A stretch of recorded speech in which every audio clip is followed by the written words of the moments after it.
Berikut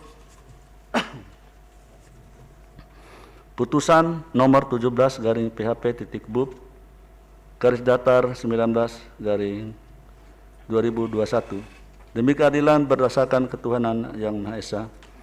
Mahkamah Konstitusi Republik Indonesia yang mengadili pada tingkat pertama dan terakhir menjatuhkan putusan dalam perkara perselisihan hasil pemilihan Bupati dan Wakil Bupati Kabupaten Raja Ampat, Provinsi Papua Barat tahun 2020 yang diajukan oleh Papua Forest Watch yang dalam hal ini diwakili oleh Richard Charles Tawaru memberi kuasa kepada Muhammad Ruliandi SH.MH, selanjutnya disebut sebagai pemohon, terhadap Komisi Pemilihan Umum Kabupaten Raja Ampat memberi kuasa kepada Hifjil Alim SH.MH dan kawan-kawan, selanjutnya disebut sebagai termohon.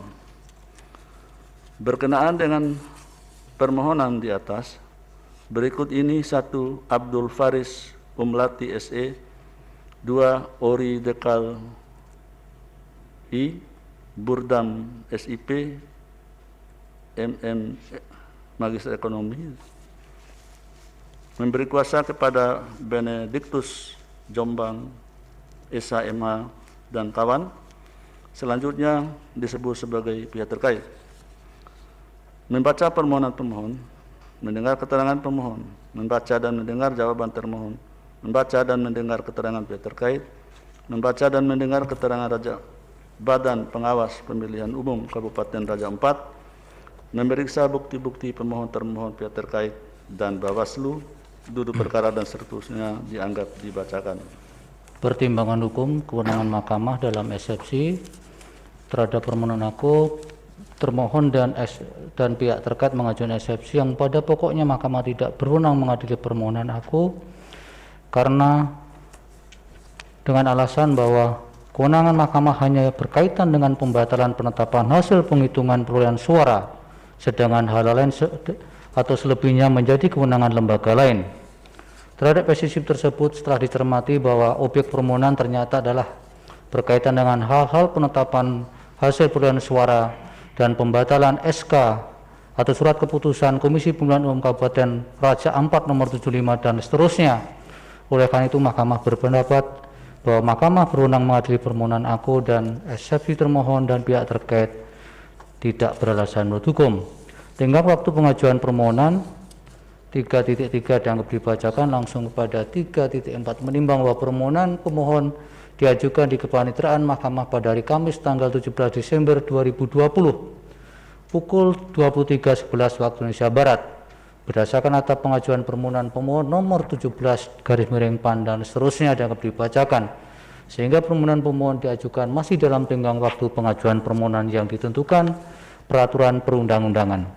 Kedudukan hukum pemohon dalam eksepsi 3.5 dianggap dibacakan langsung pada 3.7.3 bahwa berdasarkan ketentuan pasal 158 ayat 2 UU 10 2016 dan pasal 4 ayat 1 PMK 6 2020 yang dapat memiliki kedudukan hukum untuk mengajukan permohonan di Mahkamah Konstitusi di samping pasangan calon sebagaimana yang diatur dalam pasal 157 ayat 4 UU 10 2016 juga adalah pemantau pemilihan yang mendapat akreditasi dari KPU.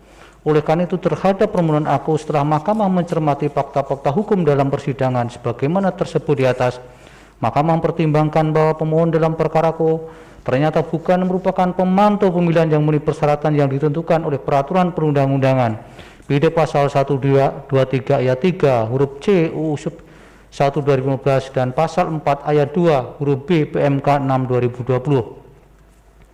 Oleh karenanya pemohon tidak memenuhi syarat formil untuk menjadi subjek hukum yang dapat memiliki kedudukan hukum untuk mengajukan permohonan dalam pemilihan Bupati dan Wakil Bupati Kabupaten Raja Ampat tahun 2020. Dengan demikian menurut mahkamah oleh karena pemohon tidak memenuhi salah satu syarat formil untuk memiliki kedudukan hukum dalam mengajukan permohonan perselisihan hasil pemilihan Gubernur, Bupati dan Wali Kota tahun 2020 di Mahkamah Konstitusi, sehingga berkenaan dengan persyaratan pemilihan selebihnya yaitu berkaitan dengan ketentuan pasal 158 dikasih tambah pasal ayat 2 UU 10 2016 terhadap pemohon tidak relevan lagi untuk dipertimbangkan lebih lanjut. Menimbang bahwa berdasarkan uraian pertimbangan hukum tersebut di atas, pemohon tidak memiliki kedudukan hukum untuk mengajukan permohonan aku. Dengan demikian, eksepsi termohon dan eksepsi pihak terkait mengenai kedudukan hukum pemohon adalah beralasan menurut hukum.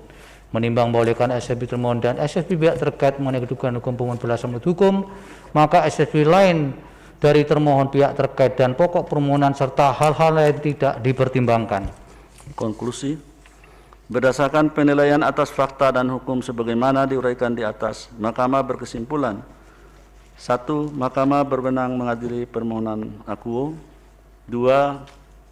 Permohonan pemohon diajukan masih dalam tenggang waktu yang ditentukan peraturan perundang-undangan. 3. Eksepsi termohon dan eksepsi pihak terkait mengenai kedudukan hukum pemohon beralasan menurut hukum.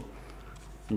Pemohon tidak memiliki kedudukan hukum untuk mengajukan permohonan akuo. 5. Pokok permohonan serta eksepsi lain dari termohon dan pihak terkait serta hal-hal lain tidak dipertimbangkan.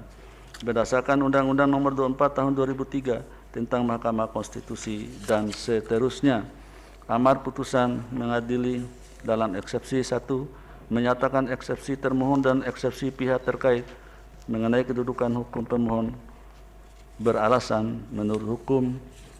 2. Menyatakan pemohon tidak memiliki kedudukan hukum untuk mengajukan permohonan akuo. Dalam pokok permohonan menyatakan permohonan pemohon tidak dapat diterima.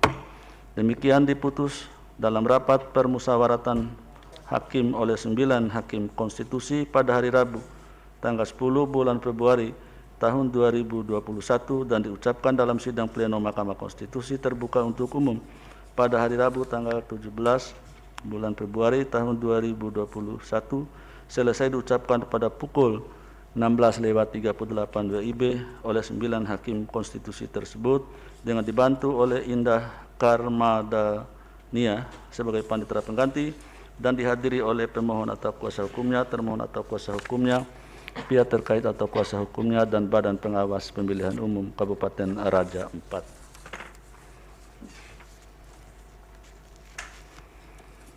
Berikut putusan nomor 22/PHP.Bub/19/2021 demi keadilan berdasarkan ketuhanan yang Maha Esa.